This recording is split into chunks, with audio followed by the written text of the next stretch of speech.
bonjour à tous, ça y est, on est sorti du mode hibernation, il était temps. Alors, comme vous avez pu le voir, le générique a un petit peu changé pour être un petit peu plus dans le move, comme dirait Richard. Richard est un de nos abonnés qui m'a donné quelques pistes pour le son de ce générique. Ensuite, nous avons Moti qui a réalisé le générique, mais qui va encore l'améliorer d'ici peu.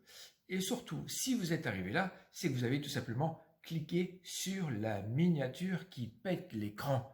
Vous avez vu comment c'est beau. Et ça, c'est le travail de TJ de Jordi. Franchement, il fait un boulot fantastique là-dessus. Merci à lui et merci à eux trois qui ont participé au renouvellement de cette chaîne. Alors, j'ai beaucoup de choses à dire quand même pour cette reprise. Pour les impatients, je vous conseille éventuellement de passer au moins 3 minutes 30 si vous voulez voir au moins le début de l'analyse du prono du jour. Et pour le reste, alors il n'y a plus qu'à tendre l'oreille pour savoir ce qu'a fait votre serviteur pendant son confinement. J'espère que vous allez bien et que cette épidémie a épargné vos proches. Et un gros merci à tous ceux qui ont lutté pour que nous soyons toujours debout là avec vous. Rappelez-vous, en mars, la chaîne avait fait un don de 100 €. Rappelez-vous, allez, je vous aide. D'ailleurs, la chaîne est tellement confiante qu'elle a fait un don de 100 € à Fondation Hôpitaux sur le site de fondationhôpitaux.fr. Je vous incite à y aller et pourquoi pas à participer également, tout simplement pour remercier de l'effort national. J'ai pris la décision jusqu'aux vacances d'été de reverser 10% des bénéfices mensuels de la chaîne en espérant qu'on le soit, en bénéfices et en vacances. Avec pour rappel une BK, une bankroll de 1352 €, donc en bénéfice. Bon alors effectivement, j'ai pas repris en même temps que Zizou Lawin, Dams Prono, Débrief Prono Foot, Julien Bien ou le Père Labatte. D'ailleurs, salut les potos, même s'il y en a qui s'en foutent, je le sais bien. Mais ce fut un choix. Je vais y venir dans quelques instants. Tenons mes promesses, des petits nouveaux, plus nouveaux que moi sur la toile, et oui, nous avons le Dr Bet, nous avons Louis Riboyong et Côté Sport. Je vous invite à vous y abonner, s'il vous plaît. Vous avez su faire l'effort de vous abonner pour montrer votre soutien auprès de moi. Montrez votre soutien auprès d'eux en s'abonnant chez eux. Vous allez voir, ils ont chacun leur style, il faut le dire, mais ils sont efficaces. Vous trouverez tout simplement leur lien tout en bas sur le petit plus là, de la description. Et oui, c'est ça la communauté, ça s'entraide. Pour ma part perso, j'ai préféré checker quand même les performances des clubs de la Bundesliga jouant à huis clos à distance. Ouais. Concernant la Biélorussie, je l'ai encore mis dans un commentaire à Dams Prono qui a diffusé il y a moins d'une demi-heure. Moi, je ne joue pas au feeling ou à la roulette russe. C'est l'un des championnats avec le plus de cartons rouges. Pour ceux qui réussissent à diagnostiquer les bons pronos sur la Biélorussie, bravo à eux, parce que c'est pas du gâteau. Tout cela pour dire que j'ai pris du recul sur les pronos huis clos, pour éviter les éventuelles contre-performances que certains ont déjà eu d'ailleurs en pronostiquant les matchs portugais récemment, sans les citer, d'où mon retour qu'aujourd'hui, en espérant reprendre comme il le faut.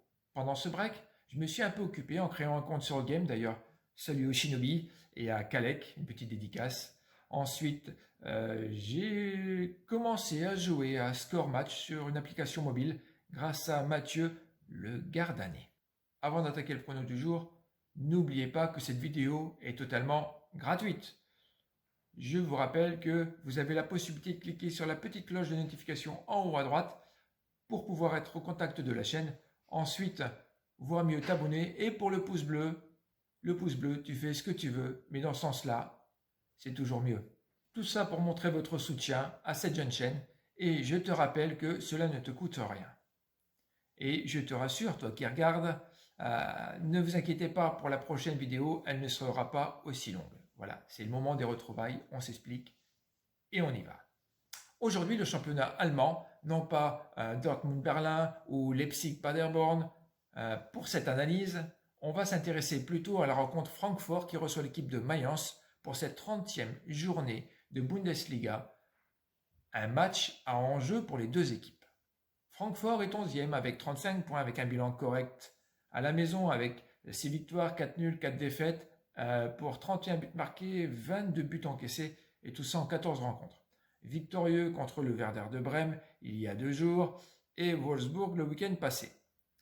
L'homme en forme, le portugais André Silva, est celui qui a su ouvrir le score lors de ce rencontre à l'extérieur et qui donne un bol d'air et un bel élan à cette équipe et pourquoi pas une fois de plus. Mayence ou Mens, comme vous le souhaitez, est 15e avec 28 points, avec un bilan à revoir quand même à l'extérieur qui n'est pas gégène, avec 4 victoires, 2 nuls, 8 défaites, comptant 22 buts marqués pour 34 encaissés et également 14 rencontres. Bon, alors c'est une équipe qui est en difficulté à l'extérieur de leur base, il ne faut pas se mentir. Leur dernière victoire remonte au 8 février face à l'Hertha Berlin.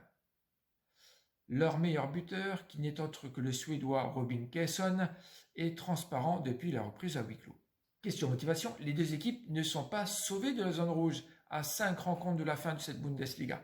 Adolf Hütter, l'entraîneur de Francfort, est en pleine confiance face à un Mainz, ou Mayence, comme vous le souhaitez encore, fragile à l'extérieur, à 1 point de la zone rouge. Les visiteurs ont eu quand même 7 jours de récupération au lieu de 3 jours pour Francfort, pour cette rencontre. Juste avant de donner le prono, pensez-vous que créer un compte Twitter vaudrait le coup pour faire évoluer cette chaîne? Je compte sur vous pour laisser un commentaire. Allez, le prono de la chaîne est tout simplement une victoire de Francfort à la cote de 1,95. Je pense que ça vaut le coup. Je les trouve en rythme avec la mise habituelle de la chaîne qui est de 20 euros. Et toi, t'en dis quoi? Merci de votre fidélité. Merci d'avoir regardé cette vidéo jusqu'au bout. Bon match et à bientôt. Bye.